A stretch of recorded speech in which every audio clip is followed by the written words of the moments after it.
Praise the Lord. இன்று தேவனுடைய வார்த்தை வெளிப்படுத்தின விசேஷம் 21 அதிகாரம் 8 பயப்படுகிறவர்களும் அவிசுவாசிகளும் அருவருப்பானவர்களும் கொலைபாதகர்களும் விபச்சாரக்காரரும் சூனியக்காரரும் விக்கிரக ஆராதனைக்காரரும் பொய்யர் அனைவரும் 2ஆம் மரணமாகிய அக்கினியும் கந்தகமும் எரிகிற கடலிலே பங்கடைவார்கள் என்றார்கள். ஸ்தோத்திரம். Praise God. இன்று ஆண்டவருடைய வார்த்தை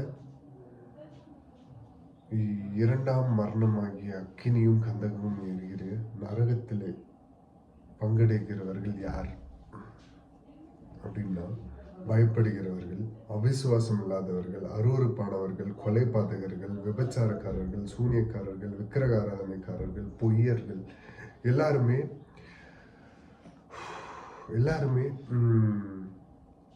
அக்கினியும் கந்தகமும் எரிகிற நரகத்தில் 2ஆம் மரணமாகிய நரகத்துல போய் பங்கடைவார்கள்.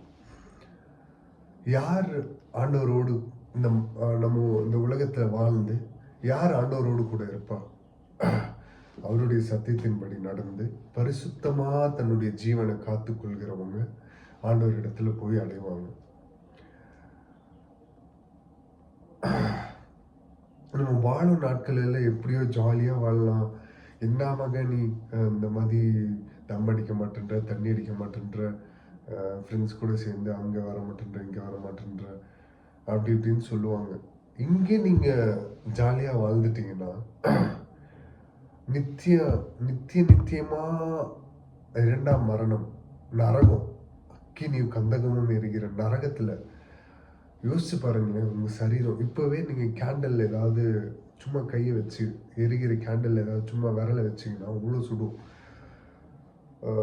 உங்கள் தோல் எரிஞ்சு அப்படியே பற்றி எரியும், எரிஞ்சு அணைஞ்சிரும், திருப்பியும் அது எரியும். அதெல்லாம் அந்த வேதனை ரொம்ப கொடுமையான விஷயங்க. எரிஞ்சு இந்த ஸ்கின் இருக்குல்ல, ஸ்கின் எரிஞ்சு அணைஞ்சு திருப்பி பற்றி எரியும். அந்த வேதனை யோசிச்சு கூட பார்க்கக்கூடாது. அதெல்லாம் நம்ம யோசிக்க வேண்டாம். ஏன்னா நம்ம சத்தியத்தின்படி நடக்கிறோன்ற விசுவாசம். இதுக்கு முன்னாடி எப்படி இருந்தீங்க அதெல்லாம் முக்கியம் இல்லை. இப்போவும் ஒன்றும் டைம் இல்லை. உங்களோட பாவத்தெல்லாம் அறிக்கையிட்டு உங்களுக்காக சிலுவையில் பலியான இயேசுவை சொந்த ரட்சகராக ஏற்றுக்கொள்ளுங்க. அவர் எல்லா பாவத்தையும் மன்னிப்பாருங்க. இது வரைக்கும் நீங்கள் என்ன பாவம் வேணாலும் பண்ணிக்கலாம். எல்லா பாவத்தையும் மன்னித்து அவரிடத்துல, இசப்பா எனக்கு நீங்கள் தான் வழி, இசப்பா நீங்கள் தான் என்னோட ரட்சகர், நீங்கள் தான் என்னுடைய எல்லாமே அப்படின்னு சொல்லி நீங்கள் அவரை முழுமையாக ஏற்றுக்கொண்டு அவருக்காக நீங்கள் வாழும்போது, இந்த வார்த்தையின்படி நீங்கள் வாழும்போது, என்ன சூழ்நிலை வந்தாலும், என்ன இக்கட்டான சூழ்நிலை வந்தாலும், இடுக்கமான வேதனை உங்களுக்கு உண்டானாலும் அவர் கூட இருந்து வழி நடத்துவாருங்க. கஷ்டங்க. ஆண்டவரை ஏற்று சத்தியத்தின்படி நடக்கிறது ரொம்ப கஷ்டம். ஆனால் ஆண்டவர் இன்னொரு வார்த்தை சொல்லியிருப்பார், இடுக்கலான வாசல் வழியாக உட்பிரவேசியுங்கள். பரலோக ராஜ்யம், பரலோகம் போகிறது ரொம்ப ஈஸி இல்லைங்க. இடுக்கமான வாசல், ரொம்ப இடுக்கமாக இருக்கும். அதில் நம்ம நுழைஞ்சு உள்ளே போகணும். விசாலமான வாசல் ரொம்ப ஈஸியாக போயிடலாம். ரொம்ப ஸ்பேஸ் ரொம்ப ஜாஸ்தி இருந்துச்சுன்னா நம்ம ஈஸியாக எங்கேனாலும் பூந்து போயிடலாம். இத்தனோண்டு கேப், அதுதான் இடுக்கமான வாசல். அந்த வாசல் வழியாக தான் பரலோகத்துக்கு நம்ம போக முடியும். அதே மாதிரி இயேசு இல்லாமல், இயேசு தான் வழி பரலோகத்துக்கு, இயேசு தான் வழி. இயேசு இல்லாமல் நீங்கள் பரலோகம் போக முடியாது.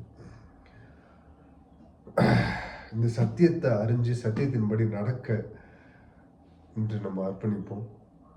2ஆம் மரணம் அது நமக்கு வேண்டாம். அதை நம்ம யோசிக்க கூடாது. பயப்படுகிறவர்கள், அவிசுவாசிகள், அருவருப்பானவர்கள், கொலைபாதகர்கள், விபச்சாரக்காரர்கள், சூனியக்காரர்கள், விக்கிரக ஆராதனைக்காரர்கள், பொய்யர் அனைவரும் 2ஆம் மரணமாக அக்கினியும் கந்தகமும் எரிகிற கடலிலே பங்கடைவார்கள். இதெல்லாம் இந்த பயம் யாருக்கும் வேண்டாம். ஆண்டவருக்கு மட்டும் பயந்தா போதும். அதே மாதிரி அவிசுவாசம் வேண்டாம். விசுவாசமா இருக்கணும். ஆண்டவர் மேல இருக்கிற விசுவாசம் 100%, 200% அவர் மேல விசுவாசமா இருக்கணுங்க. அருவருப்பான காரியம் எது? அருவருப்பு. ஆண்டவருக்கு விரோதமா இருக்கிற, இந்த சத்தியத்தின்படி விரோதமா இருக்கிறதெல்லாம் அருவருப்பு. கொலைபாதகர்கள், இந்த சரீரத்தை கொல்ல, அடிக்க எல்லாத்துக்கும் ஆண்டவருக்கு மட்டும்தான் உரிமை இருக்கு. நீங்க ஒருத்தனை கத்தியால குத்தி ஒருத்தனை கொல்றதுக்கு உங்களுக்கு ரைட்ஸ் இல்லை. விபச்சாரக்காரர்கள், நோ வேர்ட்ஸ், விபச்சாரக்காரர்கள் பெண்களை இச்சையா பார்த்தாலே விபச்சாரம். பழைய ஏற்பாட்டில் எப்படி வேணாலும் இருந்திருப்பாங்க. புதிய ஏற்பாடுன்னு நம்ம வரும்போது ஆண்டவர் நமக்கு கற்றுக் கொடுத்தது என்னன்னா, கண், இந்த கண்ணால ஒருத்தரை இச்சையா பார்த்தாலே அவங்க விபச்சாரம் பண்ணதுக்கு சமங்க. அந்த விபச்சாரம் வேண்டாம். சூனியக்காரர்கள், விக்கிரக ஆராதனைக்காரர்கள், அவர் ஆண்டவர் பழைய ஏற்பாட்டிலே சொல்லிட்டாருங்க, எனக்குன்னு எந்த சுரூபமும் நீங்க உண்டாக்க வேண்டாம் அப்படின்னு. இந்த 10 கட்டளை, முதல் கட்டளை, என்னையென்று உனக்கு வேறு தேவர்கள் உண்டாயிருக்க வேண்டாம், யாதொரு விக்கிரகத்தை ஆகிலும் நீ உனக்கு உண்டாக்க வேண்டாம். அதனால பொய் சொல்லாதீங்க. என்னதான் சூழ்நிலை வந்தாலும் சரி, பொய்யே சொல்லாதீங்க. உண்மையை சொல்லி அடி வாங்குறது நீங்க பாக்கியம் பெற்றவங்க. பொய் சொல்லி அந்த இடத்துல இருந்து தப்பிக்கிறது, பொய் சொல்லி அந்த இடத்துல இருந்து தப்பிச்சிடலாம், ஆனா நரகத்துல இருந்து தப்பிக்க முடியுமா அப்படின்றத சிந்திச்சு பார்த்துக்கோங்க. நித்தியமா மோட்ச வீட்டுல நம்ம எல்லாரும் போய் சேரணும். அல்லேலூயா கூட்டத்துல நம்ம எல்லாரும் அகமகிழணும். ஆண்டவரை துதிச்சுக்கிட்டே இருந்து அந்த இடத்துல நம்ம இருக்கணும். தாழ்த்தி அர்ப்பணித்து ஜெபிப்போமா? மகா இருக்கும் கிருபையும் நிறைந்த எங்கள் நல்ல தகப்பனே, இயேசுப்பா, இந்த காலை பொழுதிலும் உங்களுடைய வார்த்தையை கேட்க எங்களுக்கு ஆவியானவர் நீர் கொடுத்த கிருபைகளுக்காக நன்றி. இயேசுப்பா, இந்த வார்த்தை முழுவதுமாக ஜீவன் உள்ளது தகப்பனே. இயேசுப்பா, உங்களுடைய வார்த்தையை பற்றி பிடித்து கொண்டு வாழ எங்களை அனைவரையும், எங்கள் எல்லாரையும் அர்ப்பணிக்கிறோம். இயேசுப்பா, இந்த வீடியோவை காண்கிற எல்லாருக்கும் இயேசுப்பா ஒரு தெளிவு உண்டாகட்டும். இயேசுப்பா, இந்த வார்த்தையின்படி நடக்க நாங்கள் என்னையும் எங்கள் குடும்பத்தையும் இந்த வீடியோவை காண்கிற எல்லோரும் யார் யார் சமர்ப்பிக்கிறாங்களோ, யார் யார் முழுமனதோடு இயேசுப்பா ஆண்டவரை ஏற்றுக்கொள்ள இருக்கிறார்களோ எல்லாருக்காகவும் ஜெபிக்கிறோம். பரிசுத்த ஆவியானவர் நீர் அவர்களை பலப்படுத்துவீராக. பரிசுத்த ஆவியானவர் நீர் ஆளுகை செய்வீராக தகப்பனே. இயேசுப்பா ஸ்தோத்திரிக்கிறோம். இயேசுப்பா, நித்திய ஜீவன் உம்மிடத்தில் மாத்திரம் மட்டுமே உள்ளது தகப்பனே. அதை ஆராய்ந்து அறிந்து கொண்டு புரிந்து கொண்டு செயல்பட எங்களுக்கு கிருபை செய்யுங்க. இயேசுப்பா, உம்முடைய வருகை தாமதித்தால் நாங்கள் இந்த start the day with Jesus தொடர்ந்து இந்த வீடியோ வாயிலாக உங்களுடைய வார்த்தை காணப்படட்டும். செப்பா, உங்களுடைய வருகை மிக சமீபம் என்பதை உணர்ந்து கொள்ள கிருபை செய்யுங்க. செப்பா, உங்களுடைய வருகைக்காக அநேகரை ஆயத்தப்படுத்தணும். நாங்களும் ஆயத்தமா இருக்க, எங்க குடும்பங்களும் ஆயத்தமா இருக்க கிருபை செய்யுங்க. செப்பா, வருகையில ஒருவரும், எங்களுக்கு தெரிந்த ஒருவரும் வருகையில கைவிடாதபடி செப்பா எல்லோருக்கும் அந்த மனம் திரும்புதலின் ஆவியை கொடுங்க. செப்பா, நீர் வழி நடத்துங்க, பாதுகாத்து கொள்ளுங்க. செப்பா ஸ்தோத்தரிக்கிறோம் தகப்பனே.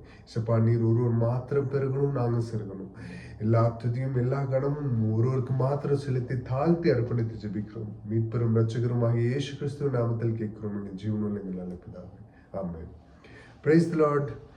Good morning. Have a nice day.